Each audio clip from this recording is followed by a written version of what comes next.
1984 में जब राकेश शर्मा स्पेस में गए थे तब इंदिरा गांधी ने उनसे पूछा स्पेस से इंडिया कैसा दिखता है, तो उनका जवाब था सारे जहां से अच्छा, मतलब दुनिया के सभी जगहों से भी ज्यादा खूबसूरत। और जब आप इंडिया के मैप को देखते हो तो समझ में आता है कि उन्होंने ऐसा क्यों कहा। इंडिया दुनिया का 7th लार्जेस्ट कंट्री है और एशिया का एक इम्पोर्टेंट हिस्सा है। अपने नेबर्स पाकिस्तान, बांग्लादेश, नेपाल, भूटान, श्रीलंका और म्यांमार के साथ मिलकर ये रीजन इंडियन सब कॉन्टिनेंट के नाम से जाना जाता है। तो नमस्कार, आज हम पढ़ने वाले हैं क्लास 7 का एक बेहतरीन chapter geographical diversity of India. इस चैप्टर में हम जानेंगे कि इंडिया का ज्योग्राफी कैसा है, इंडिया का ज्योग्राफिकल की फीचर कैसा है और इंडिया का ज्योग्राफिकल डाइवर्सिटी हमारे जीवन को कैसे अफेक्ट करता है। इस चैप्टर को हम शॉर्ट में एनिमेशन के थ्रू समझेंगे। तो चलिए इस वीडियो को प्रारंभ करते हैं। इंडिया के ज्योग्राफी को समझने के लिए इंडिया को जनरली 5 मेजर रीजन में डिवाइड करके देखा जाता है। Great mountain, fertile plains, desert, southern peninsula और आइलैंड। इस चैप्टर में हम एक तरह से इंडिया के ऊपर से ज्योग्राफिकल जर्नी करेंगे, जिससे हमें पता चलेगा कि हर रीजन का लैंडस्केप और इन्वायरमेंट कैसा है। इंडिया की बाउंड्रीज भी नेचुरल फीचर से बनी हुई है। नॉर्थ में हिमालय एक तरह से नेचुरल वॉल की तरह खड़े हैं। वेस्ट साइड पर थार डेजर्ट और अरेबियन सी, साउथ में इंडियन ओशियन और ईस्ट में बे ऑफ बंगाल। ये नेचुरल बाउंड्री सिर्फ मैप पर लाइन से नहीं बनाते, बल्कि इन्होंने इंडिया के क्लाइमेट, कल्चर और हिस्ट्री को शेप करने में बहुत बड़ा रोल प्ले किया है। तो चलिए अब हम हिमालय से लेकर इंडियन ओशियन के आइलैंड तक, फिर नॉर्थ ईस्ट के हिल तक एक ज्योग्राफिकल जर्नी शुरू करते हैं। मैप पर जो अलग अलग कलर्स दिखते हैं वो एक्चुअली डिफरेंट हाइट्स और लैंडफॉर्म को शो करते हैं और वही हमें इंडिया की ज्योग्राफिकल डाइवर्सिटी समझने में हेल्प करते हैं। द हिमालयास। अगर आप इंडिया के मैप को ध्यान से देखें तो हिमालय बिल्कुल एक ह्यूज वॉल की तरह नॉर्थ में खड़ा होते हुए दिखते हैं। ये माउंटेन रेंज इतनी लंबी और ऊंची है कि लगता है कि जैसे आसमान को टच कर रही हो। एक्चुअली हिमालय के कई पीक्स 8000 मीटर से भी ज्यादा हाइट पर है। ये पावरफुल माउंटेन रेंज सिर्फ इंडिया तक ही लिमिट नहीं है, बल्कि नेपाल, भूटान, चाइना, पाकिस्तान और अफगानिस्तान तक फैली हुई है। अब एक इंटरेस्टिंग क्वेश्चन, दुनिया का सबसे ऊंचा माउंटेन कौन सा है? सोचो और कमेंट में जरूर बताना। हिमालय का इम्पोर्टेंस सिर्फ हाई तक लिमिट नहीं है। समर में जब माउंटेन की स्नो मेल्ट होती है तब यही पानी मेजर रिवर्स जैसे गंगा, इंडस और ब्रह्मपुत्र को फेड करता है। ये रिवर्स ड्रिंकिंग वाटर, फार्मिंग और इंडस्ट्रीज के लिए लाइफलाइन है। इसीलिए हिमालय को वाटर टावर ऑफ एशिया भी कहा जाता है। हिमालय का एक स्पिरिचुअल और कल्चरल इम्पोर्टेंस भी है। इन माउंटेन्स को स्कैरेड माना जाता है और यहाँ बहुत सारे टेम्पल और मोनास्ट्रीज बनाए गए हैं, जहाँ मॉन्क और स्पिरिचुअल सीकर मेडिटेशन और प्रेयर के लिए आते हैं।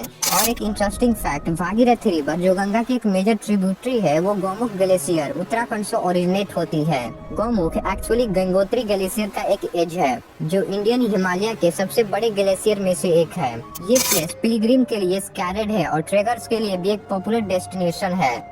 अब देखते हैं कि आखिर ये हिमालयन माउंटेन बना कैसे।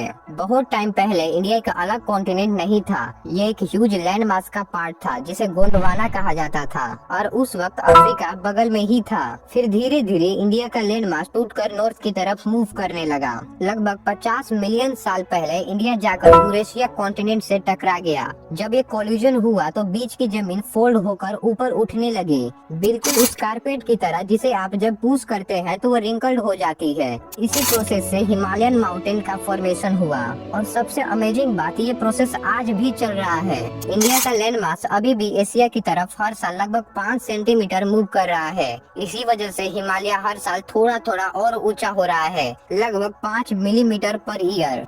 हिमालय एक सिंगल माउंटेन चेन नहीं है, ये एक्चुअली 3 मेन रेंजेज में डिवाइडेड है। सबसे पहला रेंज है हिमाद्री, जिसे ग्रेटर हिमालय भी कहा जाता है। ये हिमालय का सबसे ऊंचा और टफेस्ट रीजन है। यहीं पर दुनिया के कुछ सबसे बड़े पीक्स मिलते हैं, जैसे माउंट एवरेस्ट और कंचनजंगा। ये एरिया साल भर स्नो से कवर रहता है, इसलिए यहाँ ह्यूमन सेटलमेंट बहुत कम मिलते हैं। दूसरा रेंज है हिमाचल, जिसे लोअर हिमालय भी कहते हैं। यहाँ का क्लाइमेट थोड़ा मॉडरेट होता है, इसलिए बायोडाइवर्सिटी और ह्यूमन सेटलमेंट ज्यादा मिलते हैं। इंडिया के कई फेमस हिल स्टेशन भी इसी रीजन में हैं, जैसे नैनीताल, दार्जिलिंग, शिमला और मैसूरी। और तीसरा रेंज है शिवालिक हिल्स, जो हिमालय के सबसे आउटर और लोवेस्ट पार्ट है। ये रोलिंग हिल्स और डेंस फॉरेस्ट से भरा हुआ एरिया है और वाइल्ड लाइफ से रिच है। ये रीजन हिमालय और गंगेटिक प्लेन के बीच का एक ट्रांजिशन जोन की तरह काम करता है। सिंपल वर्ड में समझे तो हिमाद्री सबसे ऊंचा, हिमाचल मिडल रेंज और शिवालिक सबसे आउटर फुट हिल है। हिमालय सिर्फ माउंटेन ही नहीं है, ये बायोडाइवर्सिटी का एक खजाना है। एग्जाम्पल के लिए the great Himalayan national park, यहाँ प्लांट और एनिमल की बहुत रिच डाइवर्सिटी मिलती है। यहाँ की नेचर और वाइल्ड लाइफ को प्रोटेक्ट करने के लिए गवर्नमेंट के साथ साथ लोकल विलेज कम्युनिटी भी एक्टिवली काम करते हैं, ताकि इस रीजन का इकोसिस्टम सेफ और बैलेंस रहे। The cold desert of India.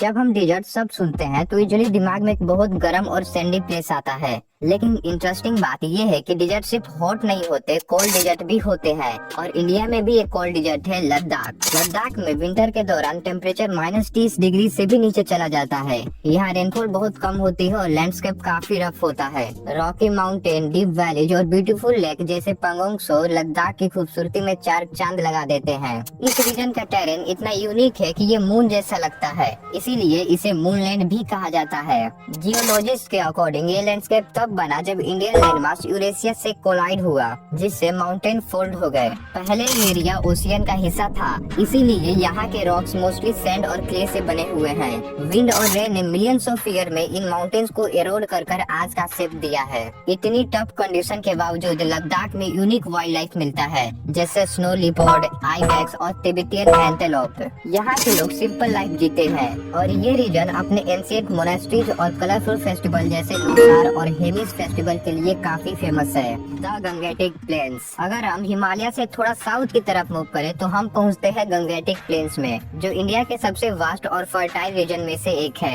ये प्लेन्स इंडिया के हिस्ट्री और सिविलाइजेशन के लिए बहुत इम्पोर्टेंट रहे हैं। इन्हें लाइफ मिलती है उन पावरफुल रिवर से जो हिमालय से ओरिजिनेट होती है, जैसे गंगा, इंडस और ब्रह्मपुत्र।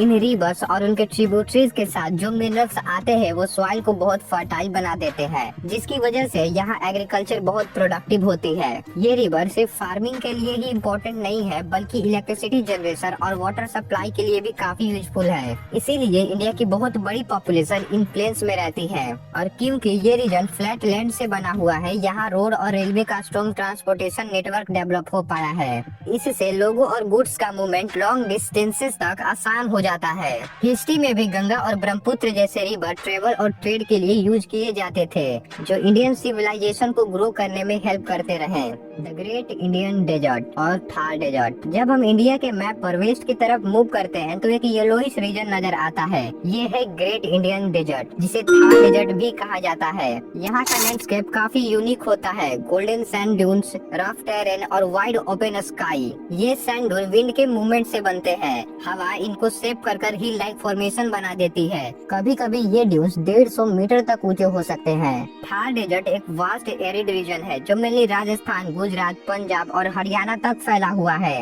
यहाँ का क्लाइमेट काफी हार्श होता है, दिन में बहुत ज्यादा गर्मी और रात में ठंड। और सबसे बड़ी प्रॉब्लम होती है पानी की कमी। इसी वजह से डेजर्ट एक नेचुरल बैरियर की तरह काम करता है। यहाँ के लोगों ने एनवायरनमेंट के अकॉर्डिंग अपनी लाइफ को अडेप्ट कर लिया है। उनका फूड, क्लोथिंग और लाइफस्टाइल डेजर्ट के कंडीशन के हिसाब से होता है।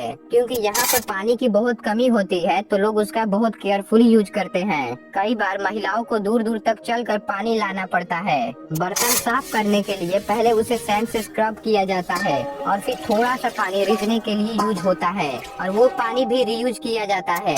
राजस्थान में वाटर कंजर्वेशन के स्मार्ट मेथड भी डेवलप किए गए हैं, जैसे तंका, जो रेन वाटर को पीने के लिए कलेक्ट और स्टोर करता है। The Aravalli hills. अब बात करते हैं अरावली हिल्स की। ये माउंटेन दुनिया के सबसे पुराने माउंटेन रेंजेस में से एक है, लगभग 2.5 बिलियन साल पुराने।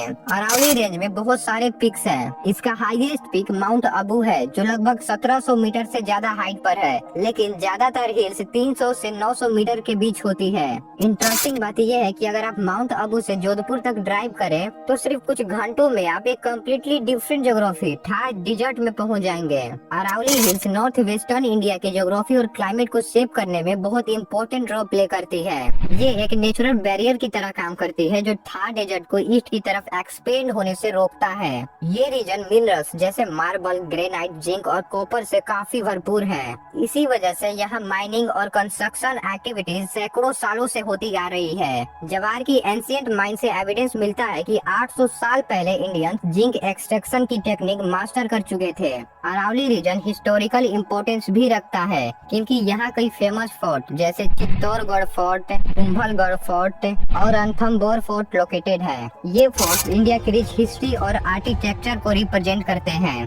The peninsular प्लेटू। अब बात करते हैं पेनिसुलर प्लेटू की। सबसे पहले समझ लेते हैं प्लेटू होता क्या है। प्लेटू एक ऐसा लैंडफॉर्म होता है जो सराउंडिंग लैंड से थोड़ा ऊपर उठा हुआ होता है, लेकिन उसकी सरफेस ज्यादातर फ्लैट होती है। इंडिया में कई प्लेटूज है, लेकिन सबसे इम्पोर्टेंट है पेनिसुलर प्लेटू, जो कंट्री के मिडिल और साउथर्न पार्ट में एक ट्रायंगुलर शेप में लोकेटेड है। इस रीजन को पेनिसुलर प्लेटू इसलिए कहा जाता है क्योंकि ये तीन तरफ से पानी से घिरा हुआ है। वेस्ट में अरेबियन सी, ईस्ट में बे ऑफ बंगाल और साउथ में इंडियन ओशियन। इस प्लेटू के दोनों साइड पर दो इम्पोर्टेंट माउंटेन रेंजेज है, वेस्टर्न घाट और ईस्टर्न घाट। वेस्टर्न घाट ज्यादा टॉलर और कॉन्टिन्यूअस है और वेस्ट कोस्ट के साथ एक वॉल की तरह खड़ा रहता है। मानसून के टाइम इनके स्टीप स्लोप पर बहुत ब्यूटीफुल वाटरफॉल देखने को मिलता है। वेस्टर्न घाट को UNESCO ने वर्ल्ड हेरिटेज साइट भी डिक्लेयर किया है क्योंकि यहाँ रिच बायोडाइवर्सिटी और कई इम्पोर्टेंट रिवर मिलते हैं। इसका नॉर्दर्न पार्ट सह्याद्री हिल्स के नाम से भी जाना जाता है। ईस्टर्न घाट्स कंपैरेटिवली लोअर और ब्रोकन हिल्स है जो ईस्टर्न कोस्ट के अलोंग मिलते हैं। इन दोनों माउंटेन रेंज के बीच एक ह्यूज फ्लैट रीजन है जिसे डेक्कन प्लेटू कहा जाता है। इस प्लेटू से कई इम्पोर्टेंट रिवर फ्लो करती है जैसे गोदावरी, कृष्णा और कावेरी, जो फार्मिंग और वाटर सप्लाई के लिए मिलियंस ऑफ लोगों की लाइफ को सपोर्ट करती है। India's amazing coast lines. India की ज्योग्राफी का एक और अमेजिंग पार्ट है इंडियाज कोस्ट लाइन। इंडिया की कोस्ट लाइन 7,500 किलोमीटर से भी ज्यादा लंबी है और यहाँ आपको ब्यूटीफुल बीचेज, रॉकी क्लिफ्स और लस ग्रीन फॉरेस्ट देखने को मिलते हैं। कुछ बीचेज पर गोल्डन सैंड होती है तो कहीं ब्लैक रॉक मिलते हैं, कहीं कोरल रीफ होते हैं तो कहीं थिक जंगल। इसीलिए इंडिया का कोस्ट सरप्राइजेस से भरपूर है। अगर हम कोस्ट लाइन को देखें तो इंडिया के दो मेन कोस्टल रीजन है, वेस्ट कोस्ट और ईस्ट कोस्ट। सबसे पहले बात करते हैं वेस्ट कोस्ट की। ये कोस्ट गुजरात से केरला तक फैला हुआ है और बीच में महाराष्ट्र, गोवा और कर्नाटका आते हैं। यहाँ की ज्यादा रिवर्स वेस्टर्न घाट से ओरिजिनेट होती है, फास्ट फ्लो करती है और आगे जाकर ईस्चुरीज बनाती है। ईस्चुरीज का मतलब है वो पॉइंट जहाँ नदी समुद्र से मिलती है। इस कोस्ट लाइन पर कॉप्स, क्रीक्स और ईस्चुरीज मिलते हैं जिसमें नर्मदा और ताप्ती के ईस्चुरीज सबसे बड़े होते हैं। वेस्ट कोस्ट पर कई इंपोर्टेंट पोर्ट्स और सिटीज भी है जो सेंचुरी से ट्रेड और इकोनॉमिक एक्टिविटी के मेजर सेंटर बने रहे।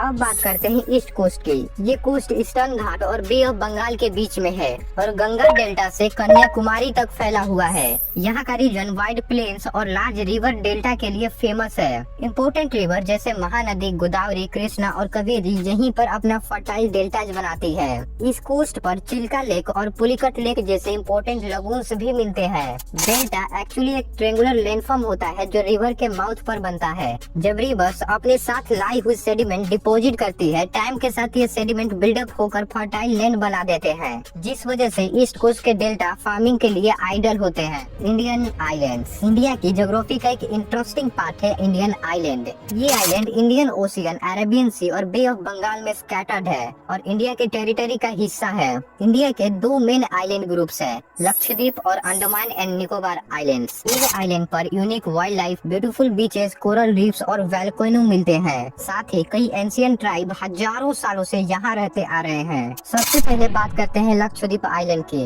लक्षद्वीप एक आर्किपेलागो है, मतलब आइलैंड्स का ग्रुप है। ये अरेबियन सी में केरला के मलबार कोस्ट के पास लोकेटेड है। इन आइलैंड के अराउंड एक बड़ा एरिया इंडिया के कंट्रोल में रहता है जो फिशिंग, रिसोर्स एक्सप्लोरेशन और इन्वायरमेंट प्रोटेक्शन के लिए इम्पोर्टेंट है। अब आते हैं अंडमान एंड निकोबार आइलैंड पर। ये भी एक आर्किपेलागो है जिसमें 500 से भी ज्यादा लार्ज और स्मॉल वैल्कोनिक आइलैंड्स है। ये दो ग्रुप में डिवाइड होते हैं, अंडमान आइलैंड और निकोबार आइलैंड। इनकी लोकेशन बहुत इम्पोर्टेंट है क्योंकि ये इंडिया के ओशियन आउटपोस्ट की तरह काम करते हैं, मतलब समुद्र पर नजर रखने में हेल्प करते हैं। इन आइलैंड की हिस्टोरिकल इम्पोर्टेंस भी बहुत ज्यादा है। यहाँ सेलुलर जेल है जहाँ इंडिया के कई फ्रीडम फाइटर को ब्रिटिश रूल के टाइम पर कैद रखा गया था।